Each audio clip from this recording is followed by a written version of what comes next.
Social networking has become a wonderful tool for meeting new people and keeping contact with those that are distant. However, if used the wrong way, one could find that social networking sites may be what holds their chances of getting a job or not. I've seen a couple things on TV, but it kind of makes sense because there's certain things like, let's say, a profile picture may be too revealing, or let's say the type of language you use on social networking may be unprofessional. And nowadays it's just so easy to just type a person's name in a social network and they pop up. I used to have an email.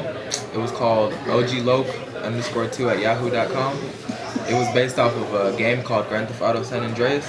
Yeah, that was a bad mistake because I applied for a job, and the guy who was interviewing me asked about that, and I told him the truth, and he just told me that I could gladly just leave because he wasn't looking for people like that. With more than half of employees in the U.S. checking applicants' social networking profiles, it is important for one to make sure that their page is as professional as possible.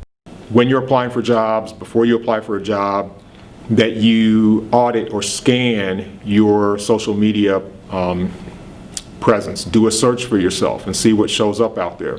Because it's not only what you post, but also what your friends post. Well, you could just use your West Georgia email because it has your name. It does. This is Garrett reporting for UTV 13. No.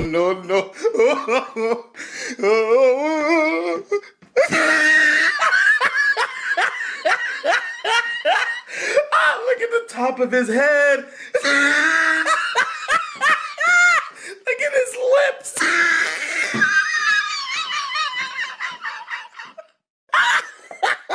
With school just now getting back in full swing of things, many students are preparing themselves for a long, rigorous semester ahead. Professors are also preparing for their courses with newfound knowledge based off of course evaluations from the previous semester. Course evaluations help me gauge the areas that are doing well as far as my own planning and the areas I want to change, and so I do take student feedback into account in making certain changes to how I teach and what I teach. And then also it helps me explain to students in the class why I don't make certain changes. Sometimes there are certain aspects of the class that students have questions about or they'd like me to change, but I'll tell them then up front toward the beginning of my next class why certain things are in place because they're meant to help them learn the material better. My one regret about course evaluations is that they happen at the end of the semester.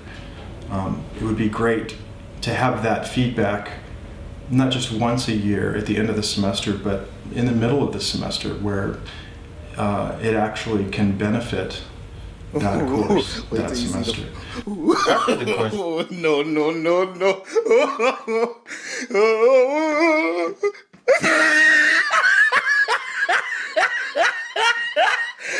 Look at the top of his head. He tried it.